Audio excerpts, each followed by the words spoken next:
Tumpukan sampahnya benar-benar sampai menjadi cave, sampai menjadi gua. Ini bau banget. Halo guys, balik lagi di Ren Talks. Hari ini bareng aku Iren yang bakalan nemenin kalian ngobrol santai, tapi karena tetap ngebahas sesuatu yang serius ya. Dan pastinya bakalan selalu ada cerita sukses yang bisa kita ambil. Nah, biar hari ini obrolannya makin berbobot dan gak cuma dari sisi curhat host, hari ini aku udah undang 3 tamu spesial yang kayaknya kalian udah kenal deh sama salah satu tamu yang kita undang hari ini, karena beliau termasuk orang yang penting loh teman-teman. Nah, langsung aja nih kita sapa 3 tamu kita hari ini, yaitu ada Bapak Hendarman, Tido, dan Kea. Nah, teman-teman tahu nggak sih, ternyata salah satu tamu kita ini adalah orang penting loh guys. Ternyata Bapak Hendarman ini adalah Kepala Pusat Penguatan Kemendikbudristek, yang ternyata Bapak juga udah aktif lama di dunia peredukasian lingkungan loh teman-teman. Dan yang gak kalah kerennya nih, di kanan kiri aku udah ada 2 mahasiswa yang sangat amat inspiratif nih teman-teman. Ternyata mereka juga udah lama banget loh aktif di dunia peredukasian soal lingkungan. Nah, supaya obrolan kita makin jauh nih, aku boleh gak sih nanya sama kalian, gimana sih pendapat kalian soal masalah yang kita hadapi ini, tentang masalah lingkungan di sekitar kita? Nah, jadi menurut aku, sampah itu udah jadi masalah yang serius banget nih. Saya udah melihat sampah itu berserakan di mana-mana, dan bahkan udah nyebabin selokan di rumah saya itu mampet gara-gara sampah plastik. Akhirnya saya nyoba buat misahin dan nyoba ngajakin tetangga saya buat ngelakuin itu. Akhirnya sekarang saya jadi punya bank sampah, dan walaupun nggak gede, tapi udah lumayan berjasa buat lingkungan kita jadi lebih baik. Wah, aku setuju banget sih sama poin-poin yang Rido bilang tadi. Ternyata kita bisa mulai dari hal-hal kecil loh teman-teman, yang ternyata simple tapi powerful. Kita lempar lagi nih pertanyaannya ke Kayak. Gimana sih Kayak pendapat kamu? Menurut aku, jujur aku baru sadar banget nih tentang sampah plastik yang ada di laut. Banyak banget hewan laut yang terkena dampaknya nih. Dan ternyata sampah plastik itu bisa balik lagi nih ke tubuh kita lewat makanan yang ada di laut. Nah, dari situ aku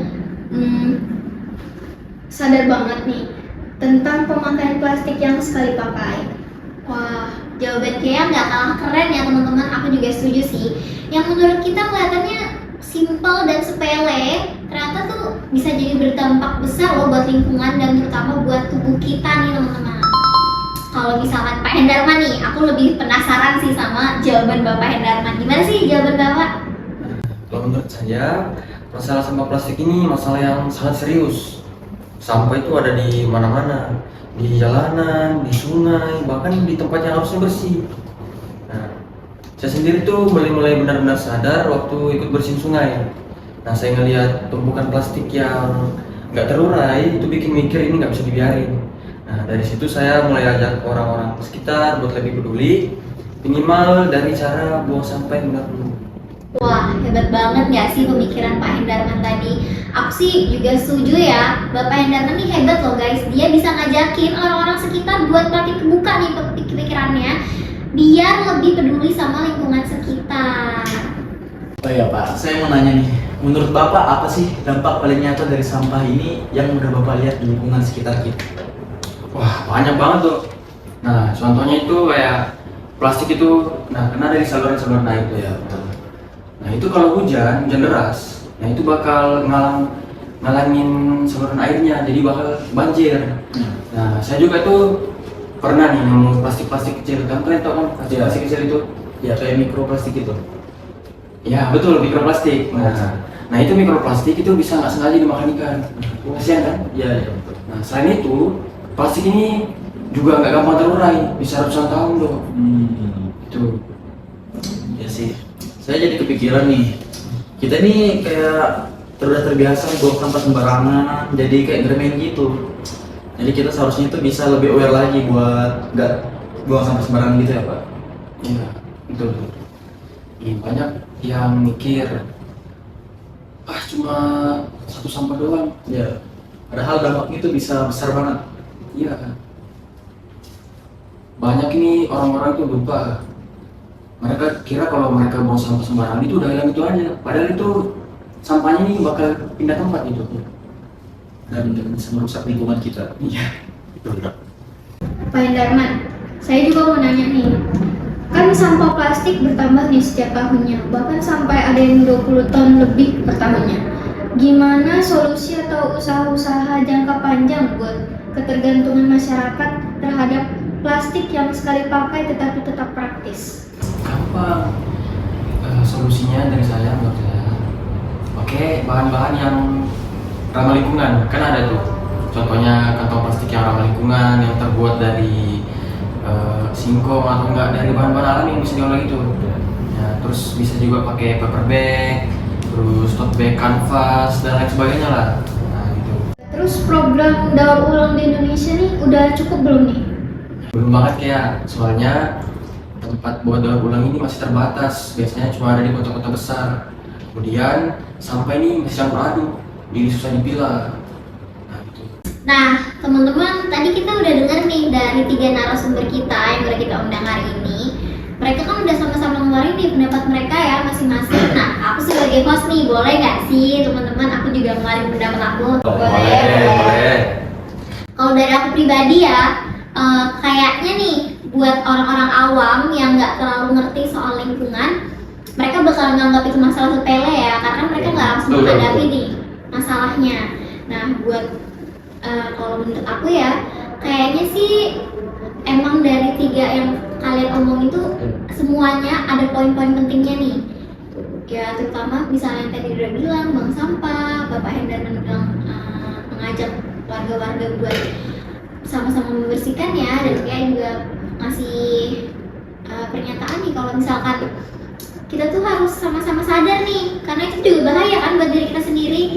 Nah bener nih, dari situ tadi kalau menurut aku ya, kayaknya deh kita semua, teman-teman semua yang lagi nonton ini, kalian semua tuh juga harus sama-sama sadar loh, kalau misalkan di lingkungan kita nih, aduh kacau banget sih, kacau sih menurutku. Kacau. Jadi kayaknya kita semua yang dan lagi yang nonton ini, kayaknya kalian semua harus sama-sama ngajak dan sama-sama ada kesadaran diri buat membersihkan lingkungan yang ada di sekitar. Bener nggak sih? Bener. Bener. Nah itu ya pendapat dari aku tadi.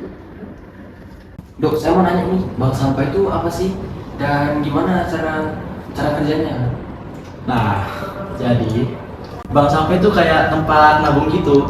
Tapi yang ditabung itu sampah yang udah dipilah kayak kardus, botol plastik, dan sebagainya. Ya. Nah, kita itu nabung ke tempat bank yang kecil-kecilan gitu, buat ditabung sampai banyak gitu. Terus kita catat, kita kumpulin dan kita jual ke pengepul. Nah, uangnya itu kita bagi-bagikan kepada warga atau kita bisa ubah mungkin jadi event-event lingkungan yang baik gitu.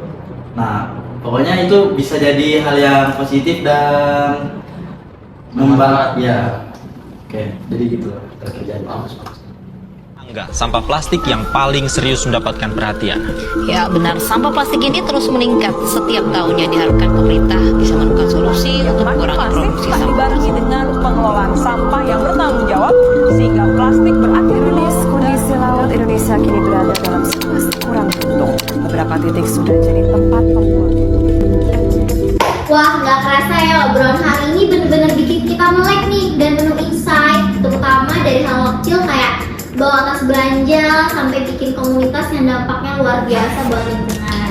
Nah, aku sebagai host hari ini mau mengucapkan banyak terima kasih kepada ketiga narasumber kita hari ini yang sangat keren banget, dan terima kasih banyak ya terutama buat Bapak Hendarman sudah meluangkan waktunya, dan 2 mahasiswa inspiratif yaitu kayak dan Rido yang udah mau ngajarin kita nih gimana sih caranya biar peduli sama lingkungan sekitar. Nah, aku ucapkan sekali lagi terima kasih banyak ya kepada ketiga narasumber kita hari ini. Aku sebagai host bener-bener banyak banget dapat pelajaran buat lingkungan kita. Nah, teman-teman yang lagi nonton ini jangan lupa klik subscribe dan jangan lupa share link video ini ke teman-teman lainnya supaya kita lebih peduli sama lingkungan kita, dan jangan lupa pakai hashtag Indonesia Generasi Emas. Hai, aku Namira Shiren sebagai sebagai host dan aku Naini Septiani sebagai editor. Aku Hendarman sebagai narasumber. Aku Muhammad Ridho Akbar sebagai tamu satu. Aku Dewi Sofian Zakia sebagai tamu kedua. Saya Nadine Dikasih Andra sebagai kameramen. Kami dari kelompok 6 mengucapkan terima kasih banyak untuk Ibu Pausta karena sudah memberi tugas ini. Terima kasih banyak.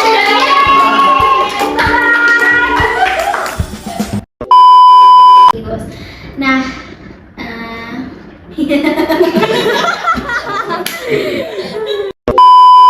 subscribe dan jangan lupa share link video ini.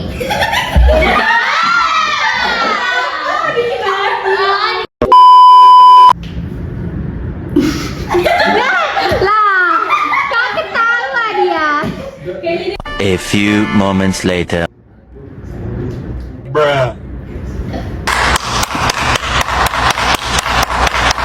Tak terasa ya obrolan kita hari ini benar-benar bikin momen dan penuh insight dari yang bawa tas belanja